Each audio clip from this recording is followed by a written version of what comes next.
शहीद कमलेश प्रजापति अमर रहे, अमर रहे। शहीद कमलेश प्रजापति अमर रहे। बाड़मेर की कूड़ामलानी विधानसभा क्षेत्र के बेरी गांव में आपके गांव की बेटी गोमती प्रजापति जो यहां से कूड़ामलानी विधानसभा क्षेत्र से चुनाव लड़ रही है विधानसभा का, उनको आशीर्वाद प्यार स्नेह देने के लिए एक छोटे से मैसेज पर आप लोग इतनी बड़ी संख्या में पहुंचे हैं। इसके लिए सबको मेरी तरफ से, पूरी टीम की तरफ से आपको साधुवाद, धन्यवाद कि आपने अपने कीमती समय से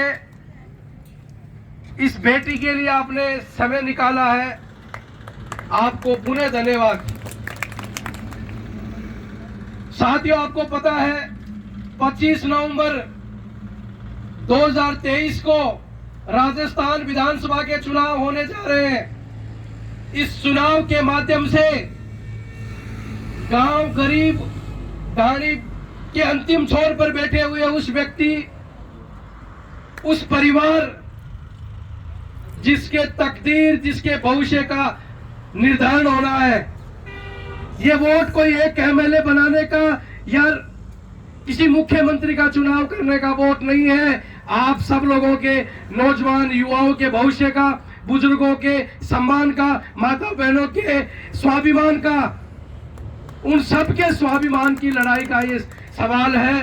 तो मैं आपसे इतना सा निवेदन करना चाहूंगा कि पिछले 70 साल में आपने बीजेपी, कांग्रेस सहित विभिन्न पार्टियों को इस राजस्थान विधानसभा के चुनाव में वोट दिया है, लेकिन इस राजस्थान में 60 से 70 लाख की आबादी वाले कुमार प्रजापति समाज की किसी भी राजनीतिक दल ने आज तक सुध नहीं ली। चाहे भाजपा हो, चाहे कांग्रेस हो, इतनी बड़ी संख्या बल में होने के बाद में भी आपके समाज की कोई भी राजनीतिक दल राजनीतिक भागीदारी की बात नहीं करता। हमने जयपुर में कुमार महाकुंभ करवाया। उस महाकुंभ के माध्यम से और राजस्थान के विभिन्न जिलों में हमने गांव-गांव, डाणी-डाणी जाकर समाज में राजनीतिक चेतना पैदा की और बीजेपी, कांग्रेस जैसी बड़ी पार्टियों से हमने 20-20 टिकटों की मांग की थी कि हमारे नौजवानों को, जो लोग चुनाव लड़ना चाहते हैं, जो लोग संघर्ष कर रहे हैं अपनी अपनी विधानसभा क्षेत्र में, उन नौजवानों को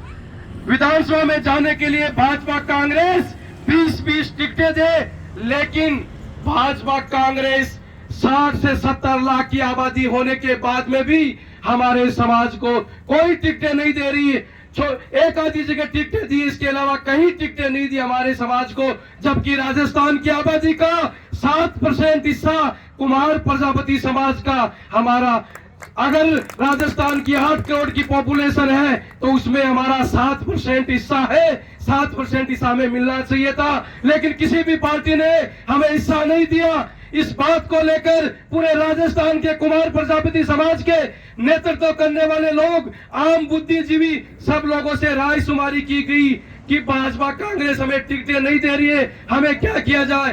तो एक राय होकर राजस्थान के बुद्धिजीवी, नौजवान, युवा, बुजुर्ग, महिलाओं, सब ने ये कहा कि हमें जिस छोटी मोटी जितनी भी राजस्थान की क्षेत्रीय पार्टियां हैं, नई पार्टियां भाजपा, कांग्रेस के अलावा, उन पार्टियों की टिकटों पे चुनाव लड़ा जाए। इसके अलावा राजस्थान में 20 विधानसभा चुनाव सीटों पर कुमार समाज के 20 नौजवान निर्दलीय रूप से ताल ठोक रहे हैं। साथियों, हमने ये मजबूरी में डिसीजन लिया क्योंकि भाजपा, कांग्रेस हमारी बात नहीं सुनती है, इसलिए हमने 20 विधानसभा सीटों पर निर्दलीय उम्मीदवारों को हम लड़ा रहे हैं ताकि समाज की राजनीतिक भागीदारी सुनिश्चित हो सके।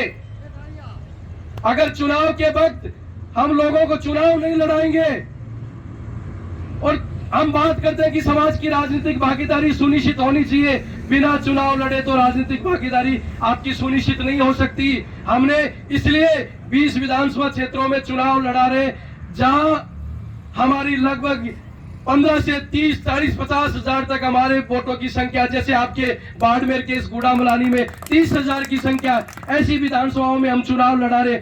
ऐसे ऐसे नौजवान हैं जो 20-20, 30-30 हजार, 10 से 15-20 हजार वोट हर विधानसभा में लेंगे। आप कल्पना करिए 20 विधानसभा क्षेत्रों में हमारे उम्मीदवार 2-2.5 लाख 3 लाख वोट लेते हैं, तो आप कल्पना करिए 70 हजार वोटों वाला एमएलए बनता है। अगर 2-2.5 लाख हमारे उम्मीदवार वोट लेते हैं तो राजस्थान के 4 एमएलए हमारे वोटों की ताकत से हम लोग बना सकते हैं।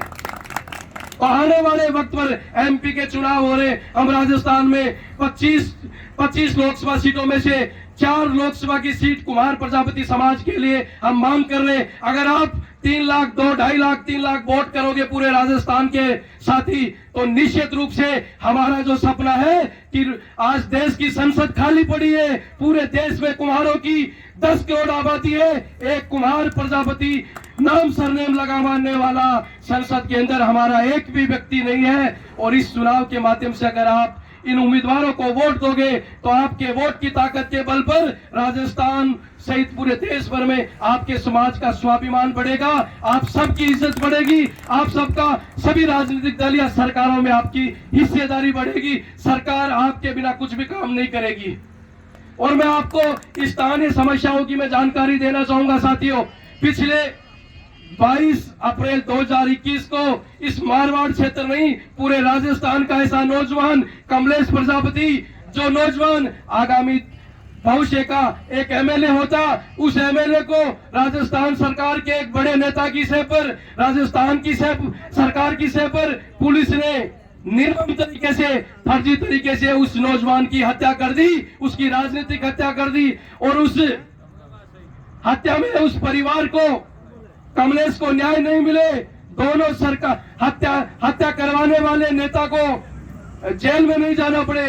बीजेपी कांग्रेस दोनों पार्टियां एक हो गई और हमारे कमलेश को न्याय नहीं मिले, इसके लिए दोनों पार्टियां एक हो गई। साथियों, हम लोगों ने राजस्थान सहित पूरे देश भर आप लोगों के सहयोग से कमलेश प्रजापति एनकाउंटर की, आप सब लोगों के सहयोग से राजस्थान सरकार को हमने झुकवाया। यहाँ से झुकने के बाद हमने सीबीआई की अनुशंसा राजस्थान सरकार को दबाव के माध्यम से हमने करवाया। इसके बाद सेंटर में जाने के बाद बीजेपी सरकार इस मामले की आदेश नहीं कर रही थी सीबीआई जांच के।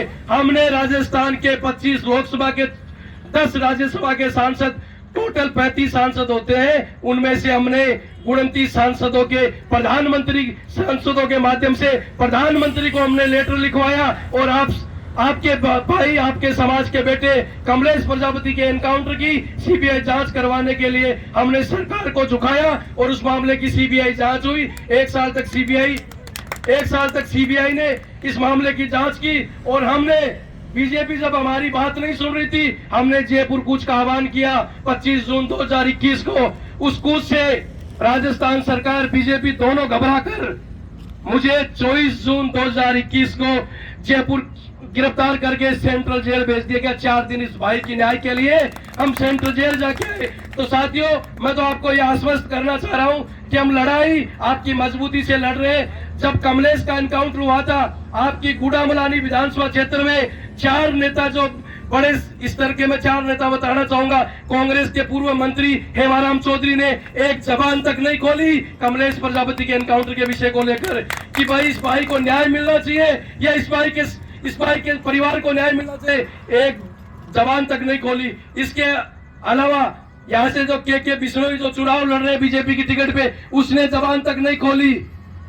ये कर्नल सोनाराम जो बाहर से आयोजित होके यहाँ आया इस विधानसभा में, कर्नल सोनाराम ने भी एक मुंह का ताला लग गया था इनके। तो साथियों, जब आप पे दुख दर्द और पीड़ा होती है, ये लोग एक भी नहीं बोलते हैं, आपके दुख दर्द में ये शामिल नहीं होते हैं, तो काहे के ये नेता है, आपके दुख दर्द को अगर ये दूर नहीं कर सकते तो ऐसे उधार के नेताओं से आपको सतर्क रहने की जरूरत है। साथियों, आप पे दुख दर्द पीड़ा होती है, ये चुप रहते हैं, और जब 5 साल पूरे होने वाले होते हैं, 4.5 साल बाद में आपके घर घर दानी दौरों में आपके बीच आते हैं और आपसे वोट और समर्थन देने की अपील करते हैं, और 5 साल फिर आपका ये लोग शोषण करते हैं। इसलिए इन उधार के नेताओं से आपको बचने की जरूरत है। साथियों, भीखाराम जी भाई साहब पिछले कई वर्षों से आपके इस गुड़ामलानी विधानसभा क्षेत्र में लगातार संघर्ष कर रहे।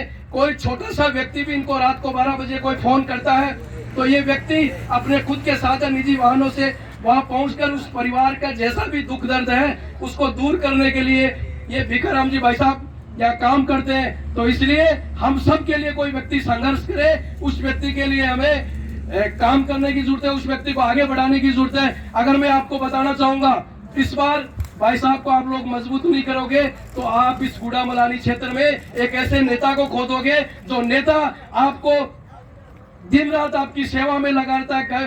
गांव के गरीब के अंतिम छोर पे किसी महिला बहन बेटी की इज्जत के साथ में खिलवाड़ होता है तो ये व्यक्ति आपके लिए हमेशा खड़ा रहता है। तो इसलिए मैं आपसे समर्थन चाहूंगा, क्या आप भिखाराम जी और इनकी मिसेज जो चुनाव लड़ रही है इनके साथ में है?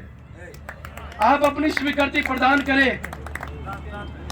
तो साथियों, ज्यादा नहीं बोलते हुए मैं आपसे इतना ही कह के जा रहा हूं कि भिखाराम जी भाई साहब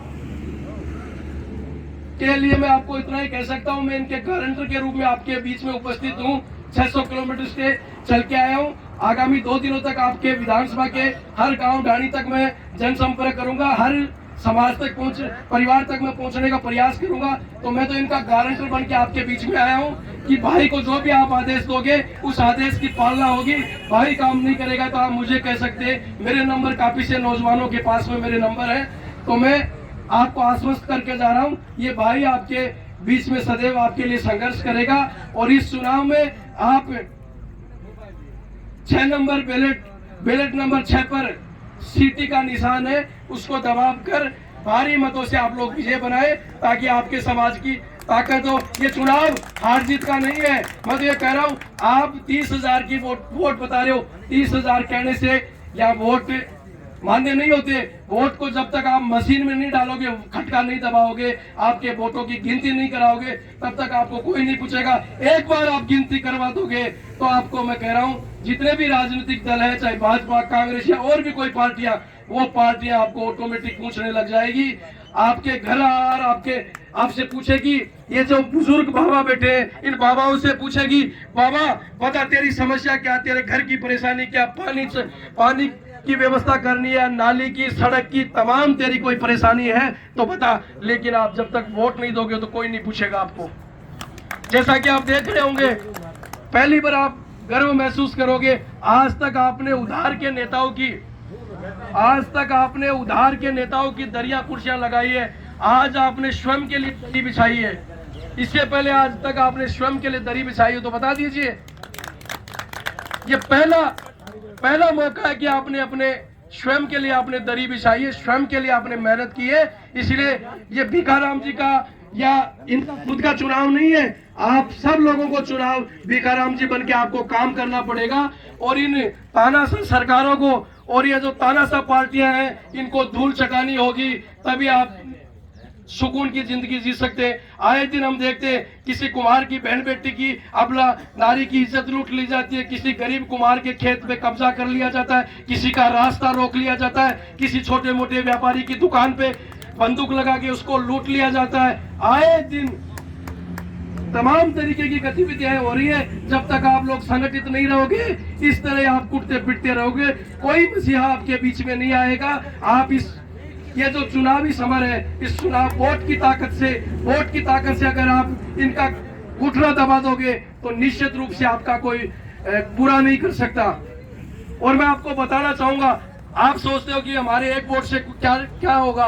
प्रधानमंत्री के पास भी एक वोट है और गांव गरीब की अंतिम छोर पे बैठे हुए उस व्यक्ति के पास भी एक ही वोट है। प्रधानमंत्री के पास भी एक वोट है, अंतिम छोर पे बैठे हुए उस व्यक्ति के पास भी एक ही वोट है जो मूलभूत सुविधाओं के अभाव में जी रहा है। तो इसलिए अपने इस वोट की ताकत को समझे और इस 6 नंबर बैलेट नंबर पर आप सीटी का निशान को दबाकर भारी मतों से विजय बनाए। धन्यवाद।